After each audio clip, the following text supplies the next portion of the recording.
semua, perkenalkan nama saya Si Gajar Kartini, mahasiswa pendidikan guru Sekolah Dasar Universitas Nusa Cendana Kemenang. Di sini saya akan membuat video pembelajaran menggunakan pembelajaran terpadu. Tujuan saya membuat video pembelajaran ini adalah untuk memenuhi ujian tengah semester mata kuliah pembelajaran terpadu. Oke, baik, di sini saya mengambil mata pelajaran kelas 5 semester 1. Tema 1, subtema 1, pembelajaran ke-1. Nah, tema 1 yaitu tentang organ gerak hewan dan manusia. Subtema 1 tentang organ gerak hewan. Nah, fokus mata pelajaran di sini adalah bahasa Indonesia dan IPA.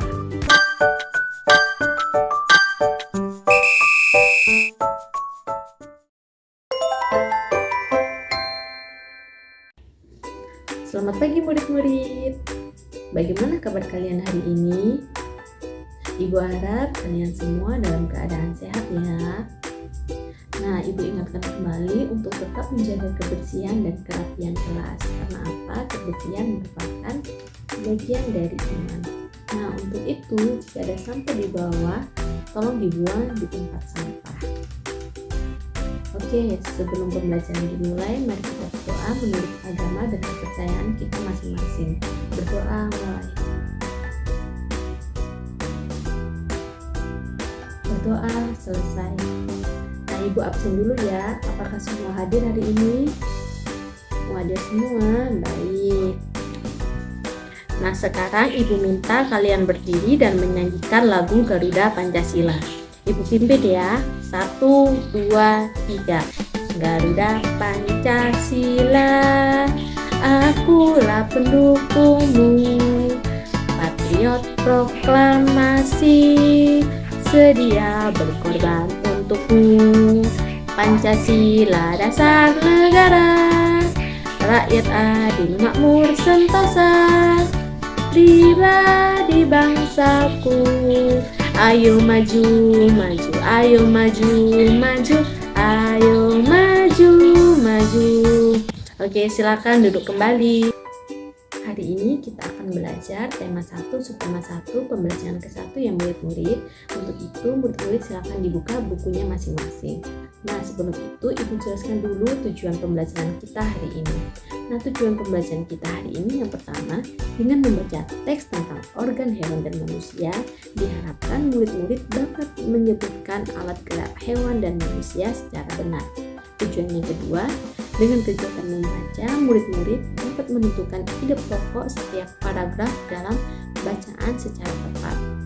Yang ketiga, dengan menulis, murid-murid dapat mengembangkan ide pokok menjadi sebuah paragraf secara runtut.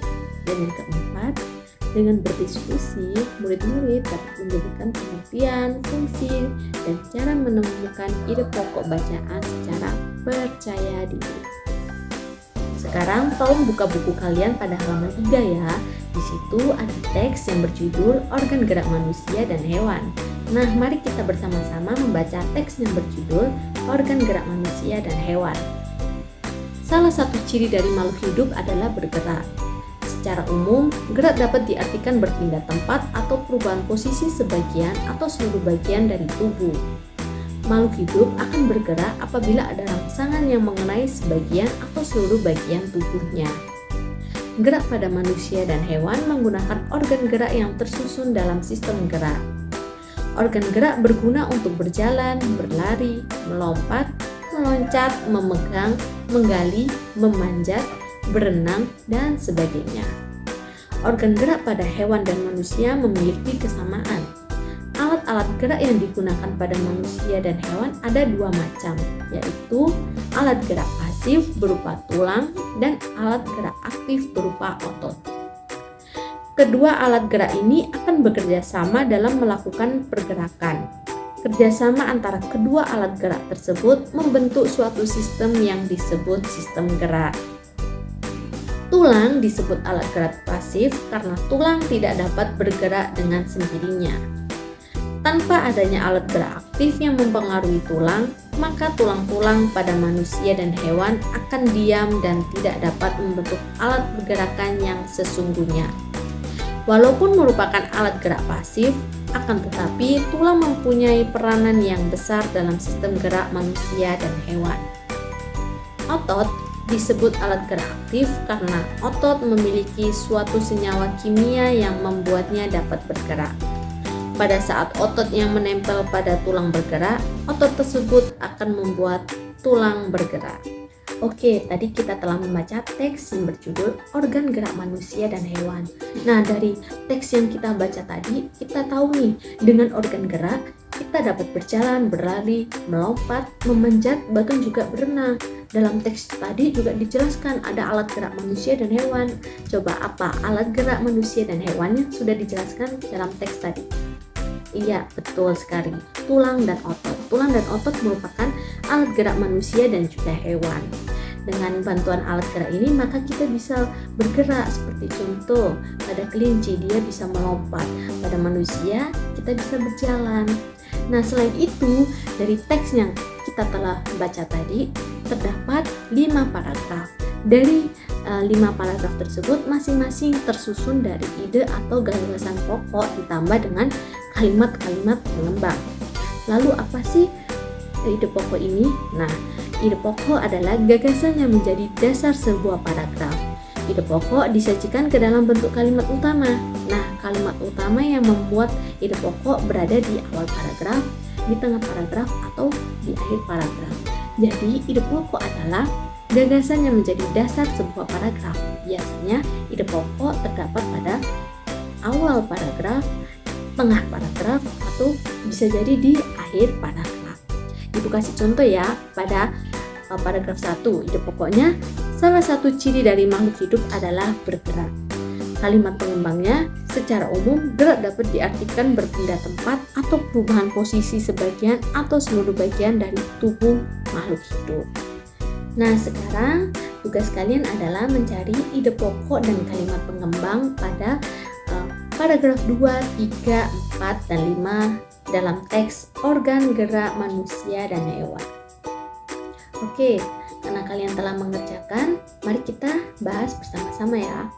Pada paragraf kedua, ide pokoknya adalah gerak pada manusia dan hewan menggunakan organ gerak yang tersusun dalam sistem gerak.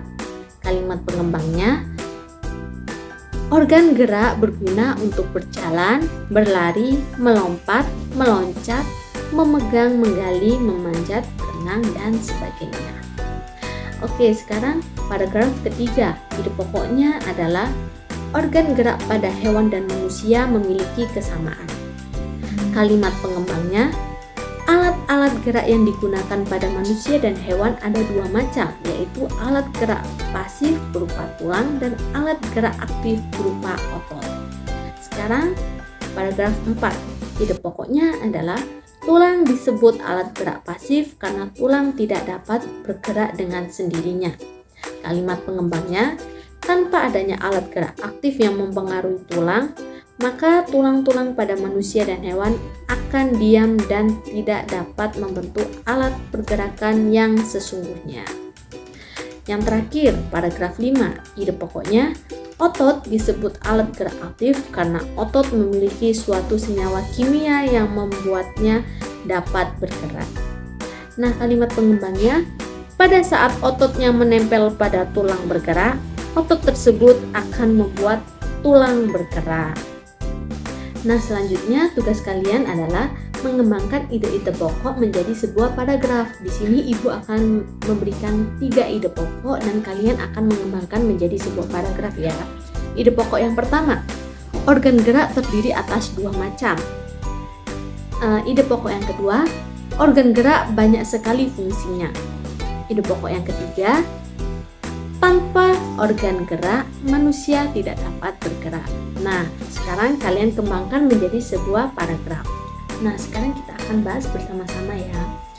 Ide pokok yang pertama, organ gerak terdiri atas 2 macam. Jika dijadikan sebuah paragraf, maka organ gerak yang digunakan manusia dan hewan terdiri 2 macam, alat gerak pasif dan alat gerak aktif. Alat gerak pasif berupa tulang, alat gerak aktif berupa otot yang selalu bekerja sama dalam melakukan pergerakan. Ide pokok yang kedua, organ gerak banyak sekali fungsinya. Jika dijadikan paragraf, di antara fungsi organ gerak adalah untuk berjalan, berlari, melompat, meloncat, memegang, menggali, memanjat, hingga berenang dan sebagainya. Ide pokok yang ketiga, tanpa organ gerak, manusia tidak dapat bergerak.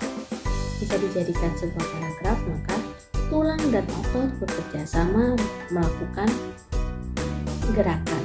Tanpa adanya kerjasama di organ gerak, manusia tidak dapat bergerak. Selanjutnya, ibu akan membagi kalian dalam kelompok. Nah, kalian akan berdiskusi di dalam kelompok mengenai pengertian ide pokok bacaan, fungsi ide pokok bacaan, dan cara menentukan ide pokok bacaan. Jadi itu adalah tugas kalian dalam berdiskusi di dalam kelompok. Setelah itu, kalian dapat mempresentasikannya di depan kelas. Nah, setelah kalian tadi berdiskusi dan telah mempresentasikannya di depan kelas, maka kita dapat menyimpulkan yang pertama, pengertian ide pokok bacaan adalah gagasan yang menjadi dasar sebuah paragraf. Yang kedua, fungsi ide pokok bacaan adalah menjelaskan inti dari suatu paragraf. Dan yang ketiga, cara menentukan ide pokok bacaan adalah membaca teks bacaan, mencari kalimat utama teks bacaan, serta menentukan kesimpulan dari kalimat utama.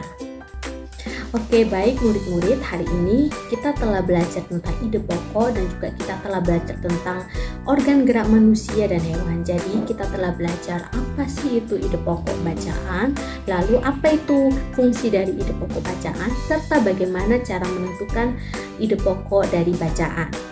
Selanjutnya kita telah belajar mengenai organ gerak pada manusia dan hewan. Nah, setelah kita belajar organ gerak manusia dan hewan, kita dapat menyimpulkan bahwa kita dapat bergerak karena adanya organ gerak, dan tanpa adanya organ gerak kita tidak bisa melakukan kegiatan apapun.